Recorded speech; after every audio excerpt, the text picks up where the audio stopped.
em uma instalação fechada conhecida por alguns como Paraíso. Os jovens colhem alegremente os tomates, enquanto outros correm brincando e fazendo outras atividades. Mimirime está sonhando acordada quando é interrompida por Tóquio, que a avisa que a aula está prestes a começar. Ela lhe diz que eles farão um teste, mas ele acha difícil de acreditar porque eles normalmente são informados antes que sua previsão se concretize. Quando o professor robô anuncia a prova, eles reclamam, enquanto estão respondendo à prova. Tóquio recebe uma mensagem com um sim e um não para selecionar em seu tablet, perguntando se ele deseja ir para o mundo externo. Durante esse intervalo, Kiruko e Maru estão do lado de fora e o local está em ruínas. Após um evento cataclísmico, os dois decidem caçar um tesouro para encontrar algo que possa ser usado. Eles ficam um pouco empolgados quando encontram uma casa que ainda não foi invadida e entram pela porta dos fundos.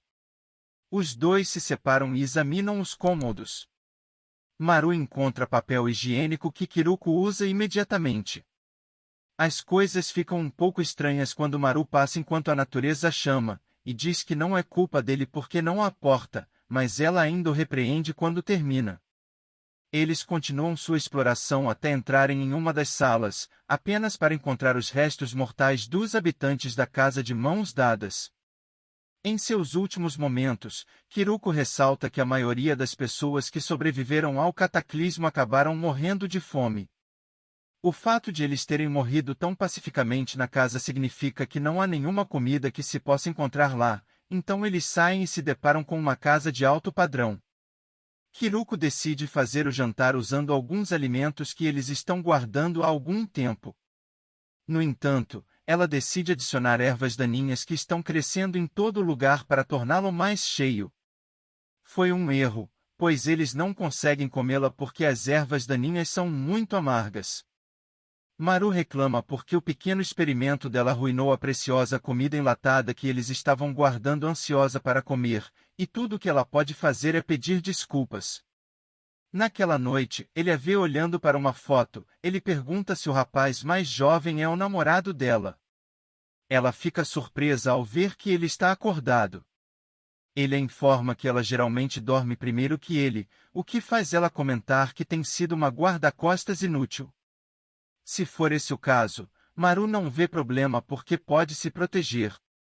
Ela revela que um dos homens é seu amigo, enquanto o outro é alguém que ela quer conhecer. Ela acha que pode matar dois coelhos tentando encontrá-los enquanto o acompanhava até seu destino em outro lugar. Os perigos potenciais no mundo se tornam aparentes quando um pássaro-monstro sem cabeça pousa em cima de uma pousada com um aspecto sinistro. No dia seguinte, os dois decidem localizar algumas pessoas que talvez possam lhes indicar a direção certa. Como eles estão vagando sem rumo, eles planejam sua rota e começam a procurar quando são emboscados por bandidos. Embora os bandidos se pareçam mais com gatos domésticos do que com leões, eles pensam que são duas mulheres, mas Tóquio dá um passo à frente e as corrige. Kiruko tenta fazer o mesmo, mas eles não caem na armadilha. O ladrão os instrui a colocar suas bolsas no chão e se render. Eles fazem o que lhes foi dito, mas Kiruko saca uma arma enquanto Maru adverte para não desperdiçar balas.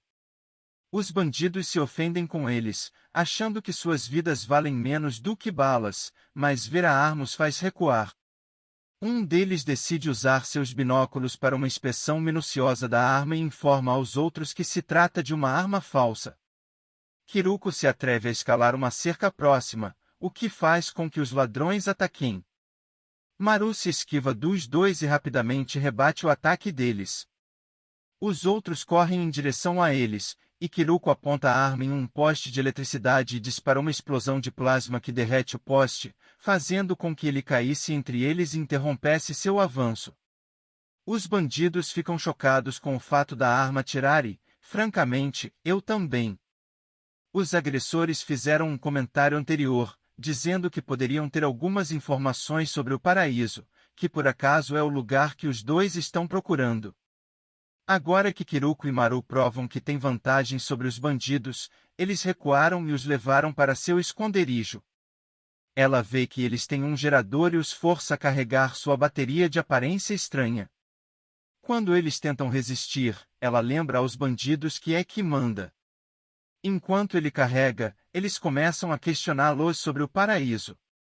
Eles obtêm algumas informações quando um dos atacantes revela que existe um lugar chamado Paraíso, que é conhecido como o Paraíso dos Tomates. De modo que a localização é mostrada em seu mapa. Após um breve período, a bateria termina de carregar. Os bandidos ficam irritados com Kiruko quando ela revela que a bateria era a munição de sua arma de plasma. Eles só podem gritar contra eles enquanto partem para seu próximo destino. De volta ao paraíso, Taka tenta conseguir alguém para jogar vôlei com ele, mas todos recusam. O motivo fica evidente quando ele joga a bola no segundo andar e depois pula para pegá-la antes que ele atinja o chão. Mimirime ainda não entende de onde ele tira esses reflexos. Ela e Tóquio fazem uma caminhada até a parede que os separa do mundo exterior, imaginando o que está além. A narrativa oficial que lhes foi passada é que não há nada. Mimirime revela que ela prevê duas pessoas vindas de fora para ajudá-la a escapar e ver o mundo. Ela até insinua que um de seus rostos se parece exatamente com o de Tóquio. Naquela noite, Tóquio não consegue dormir, então vai para fora. A diretora e sua equipe o avistam e vêm ver se ele está bem. Ele lhes garante que está bem antes de perguntar se há um exterior além da parede. Os outros funcionários ficam preocupados com sua pergunta, mas a diretora não se deixa abater e afirma que a criança descobrirá de qualquer forma. Ela confirma que existe um mundo exterior, mas que é um inferno imundo onde monstros abomináveis espreitam. De volta ao cenário infernal, Maru e Kiruko continuam em frente até encontrarem a pousada. Eles estão surpresos com o fato de o local ainda estar aberto. Eles pagam a dona para passar a noite e até mesmo lhe dá uma cartela de pilhas, o que a deixa muito feliz. Kiruko mostra as fotos à dona da pousada, das pessoas que ela está procurando, mas a mulher não as reconhece. No entanto, ela verifica no livro de registro o nome de um e não há nenhuma evidência de que a pessoa tenha se hospedado lá. Os dois se acomodam e tomam um banho. Mais tarde, a dona começa a preparar o jantar. Kiruko percebe que a mulher tem uma arma, então ela explica que há um monstro que ronda a área à noite. Eles ficam animados quando perguntam se é um devorador de homens e se oferecem para se livrar dele. A dona da pousada começa a relaxar e simplesmente diz a eles para ficarem dentro de casa. Quando a noite cai, ela finalmente termina a comida e os dois se deliciam. A mulher supõe que eles são irmãos, mas Kiruko lhe diz que não são. Ela até acrescenta que ele não é nada para ela, só alguém que ela tem que proteger, o que fere os sentimentos de Maru. Depois do jantar, os dois vão para a cama e Maru move seu futon para longe do dela e imediatamente dorme, irritado com seu comentário anterior. Ela começa a se sentir naturalmente sonolenta e entra na terra dos sonhos. Enquanto isso, a dona da pousada fica sentada com sua arma pronta quando o monstro aparece em sua janela.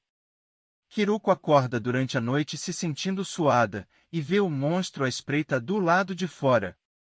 Ela tenta lentamente pegar sua arma, mas um tiro alto faz com que ela se vire rapidamente. No entanto, não há sinais do monstro. Ela acorda Maru rapidamente, contando a ele sobre a presença do monstro. Eles tentam abrir a porta do quarto, mas ela está trancada, então eles saem pelo banheiro.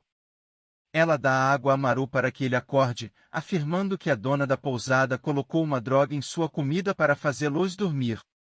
Eles alcançam e ela ordena que eles entrem, pois é perigoso.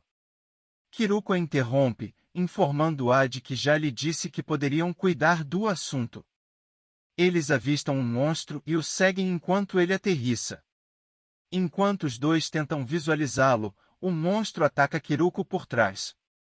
Maru joga o recipiente de água nele para ver seu modo de ataque. Ele percebe que ele tem uma cauda que usa como chicote. Kiruko o tira do caminho, enquanto o monstro lança um ataque rápido contra eles, eles desviam e o ataque atinge um carro que causa uma explosão. Enquanto a dupla se esconde, Maru diz à sua parceira que ele tem 3 chicotes em cada pata. Para que ele se aproxime, eles terão que destruí-los, então formulam um plano. Enquanto isso, o monstro se debate, tentando apagar o fogo da explosão. Ele logo se recupera e começa a atacá-los novamente. Eles conseguem se esquivar e Kiruko até atinge suas asas com um tiro de plasma. A mulher ouve os gritos do monstro e corre para encontrar os dois, eles tentam atraí-lo para uma armadilha que acabará com a criatura. Ela ataca Kiruko no momento em que ela vai dar o tiro fatal, fazendo com que ela acertasse o alvo pela metade. Ela grita para o monstro ir embora enquanto prende seus convidados. Kiruko tenta dar um chute furtivo, mas a dona da pousada corre no caminho e informa que o monstro é seu filho. Kiruko corrige sua declaração, revelando que o monstro comeu seu filho, mas a mulher acredita que seu filho entrou na criatura e se transformou nela, e é por isso que ela drogou a dupla para protegê-la. Karuko revela que quase foi comida por um no passado. Ela explica que as criaturas cortam e absorvem suas presas, portanto, ela não acha que aqueles que são comidos se tornam um monstro. A mulher ainda tenta argumentar, ressaltando que ele a resgatou quando ela foi atacada. Kiruko decide se retirar, e a mulher começa a falar para a criatura, que pega a dupla de surpresa. As coisas dão errado quando ela se volta para eles, de repente, ele a ataca e devora. A dupla se emociona com a morte, mas Maru dá um passo à frente e se esquiva de todos os ataques do monstro. Quando ele se aproxima, ficamos sabendo que ele tem o poder de alcançar no coração da criatura e destruí-la por dentro. No dia seguinte, Kiruko carrega sua bateria. Eles suspeitam que a consciência do menino estava impedindo o monstro de atacar a dona da pousada, mas ele perdeu o controle naquela noite, levando-a à morte. Os dois partem para o paraíso. Enquanto isso, em seu destino, fica evidente que as crianças na zona de segurança têm habilidades especiais, pois algumas pulam em árvores sem esforço. Taka também exibe um feito sobre-humano quando cai de uma grande altura, e se levanta como se nada estivesse acontecido. A dupla finalmente chega ao paraíso de que o bandido estava falando, e é uma fazenda. Pouco antes de entrarem, Maru revela que recebeu um cilindro que tem uma agulha e um medicamento em seu interior. Ele deve injetar o medicamento em alguém que tenha o mesmo rosto que ele, quando ele chega ao paraíso. Ele acha tudo confuso, então, ele quer saber se a pessoa que lhe deu a missão de escolta se chama Makura, deu mais informações a Kiruko antes de morrer. O flashback mostra seu último momento, quando é revelado que se tratava de uma doença. Isso acabou com Makura e, como resultado, ela não conseguiu concluir sua mensagem para Kiruko. A conversa deles é interrompida pelos moradores da fazenda. Depois de confirmar que não são hostis, eles deixam a dupla entrar e levam ao líder da comunidade e sua família, onde eles aprendem sobre o santuário. Naquela noite durante o jantar, Kiruko suspeita que eles possam estar no lugar errado, já que ninguém reconheceu a cara de Maru considerando que ele deveria ter um dublê correndo por aí. Ironicamente, um dos locais para Kiruko a reconhece como piloto de kart elétrico, quando ele começa a falar sobre ela no passado. Maru percebe que é perturbador, então ele diz a ele que ela deve ser a pessoa errada. Mas o cara tem foto dela que confirma que ela é a única, mas ele ainda insiste que é a pessoa errada. O cara deixa sua luz brilhar em uma caixa que chama a atenção de Maru, ele implora para que ele espere e aponte a lanterna novamente. Ele checa a arma de Kiruko, e tem o mesmo logo. O cara não tem certeza de onde eles conseguem as caixas, mas ele sabe que eles trazem vegetais e outros suprimentos de Tóquio no navio, mas caixas como essa podem vir de qualquer lugar. Os dois assumem a liderança e entram no navio para Tóquio. Maru tenta confessar seu amor por Kiruko, mas ela o acerta, revelando que embora ela tenha um corpo de mulher ela se sente como um homem por dentro. Maru olha para ela confuso. Assim acaba o episódio. Se gostou do vídeo, dê um like e se inscreva agora mesmo para ver os melhores resumos de anime.